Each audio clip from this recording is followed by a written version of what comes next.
جی السلام علیکم۔ امید ہے ہماری ویڈیوز جو ہیں آپ کو بہت پسند آ رہی ہوں گی۔ آج ہم جس ٹاپک کے ساتھ دوبارہ آ رہے ہیں تو وہ ہے آج کے موسم کے لحاظ سے آج کل ڈینگی بخار یا ڈینگی فیور وہ شروع ہوا ہے۔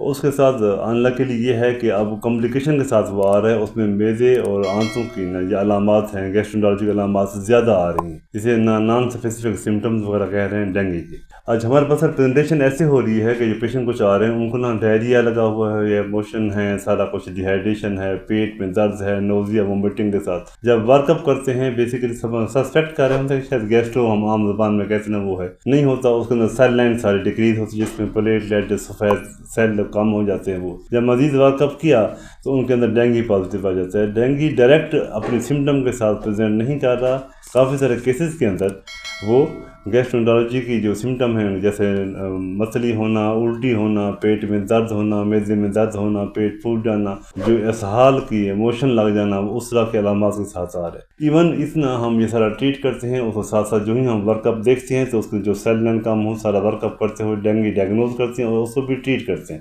ٹریٹ کرتے ہوئے جو سمٹمز آ رہی ہیں میدے کی، جگر کی، آنتوں کی، ان تمام کی ہم مینجمنٹ کرتے ہیں۔ جگر کی سوزش بھی آ جاتی ہے، LFT ریز آ جاتی ہے، اسے ہم ڈینگی ہیپیٹائٹس کہتے ہیں، وہ بھی ہم ٹریٹ کر رہے ہیں۔ کیونکہ یہ وائرل ہے، وائرل کا ایک ٹائم پیریڈ ہوتا ہے، اس ٹائم پیریڈ تک ہمیں سمٹمیٹکلی مکمل ٹریٹ کرنا پڑتا ہے۔ کچھ کو پیشنٹ کو 3-4 دن، کچھ ہفتہ کو 2 ہفتے، 4 ہفتے۔ کچھ پیشنٹ ہمارے پاس ایسے بھی ہیں جن کے اندر لوور جے بلیڈ، جن کا پخانے کے راستے خون آنا شروع ہو گیا فریش۔ کیمرے سے دیکھا ہے تو ان کے آنکھ کے کچھ حصوں کے اندر بڑے بڑے زخم تھے جو انٹریٹیبل تھے۔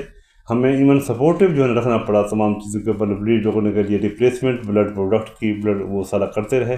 ایون فیو ویکس تک ہمیں سارا مینٹین کرنا پڑا۔ وائرس نے اپنا جس ٹائم پیریڈ پورا کیا اس کے ساتھ ہی وہ ہیل ہوئے۔ آج کل کے موسم لحاظ سے ڈینگی کے ساتھ میدے اور جگر کے علامات کا آنا بھی سمپل نہیں رہا۔ ہم فوراً دیکھتے ہیں، پک کرتے ہیں کوئی ایسا کیس تو نہیں ہے کہ ڈینگی کے ساتھ کمپلیکیشن آف GI سمٹم آ رہا ہے۔ تو اس لیے خدارہ جو بھی پبلک ہماری سن رہی ہے، ہمارے آڈینس ہیں، تو یہ جتنے بھی سمٹم اگر متعلقہ قریبی جو بھی ہمارا میڈیکل چیک اپ ایریا ہے وہاں پر سارا ایویلویٹ کروائیں۔ خدا نہ خاصا اگر یہ سارے سمٹم ڈینگی کے ساتھ GI کے تو ہم اس کو فوراً امیڈیٹ ٹریٹ کرنا پڑے گا تاکہ پیشنٹ کمپلیکیشن سے بچ جائے۔ تو امید ہے یہ جو تھوڑا سا ایک پوائنٹ میں نے بتایا ہے ڈینگی فیور کا میدے، جگر، آنتوں کے لبلبے کی علامات کے ساتھ فرسٹ ٹائم پریزنٹ ہونا اور ڈائگنوز ڈینگی ہونا، اور ساتھ ہم اس کا بھی ٹریٹ کرتے ہیں، اس کا بھی کرتے ہیں۔ اور اگر یہ خدا نخواستہ زیادہ ہو جائے تو بریڈنگ تک بھی نوعیت ہمارے کچھ پیشنٹ گئے جن کو ہمیں فل مینیج کرنا پڑا۔ الحمدللہ وہ مینیج ہو گئے، ان کو 1-1.5 مہینہ رکھنا پڑا ہے۔ یہ پچھلے سائیکل بات کروں، پچھلے جب ڈیوریشن میں آیا تھا ڈینگی، ان کی ابھی بھی پیشنٹ ہمارے پاس GI سمٹم کے ساتھ بھی پریزنٹ کر رہے ہیں۔ تو امید ہے اس سے آپ کو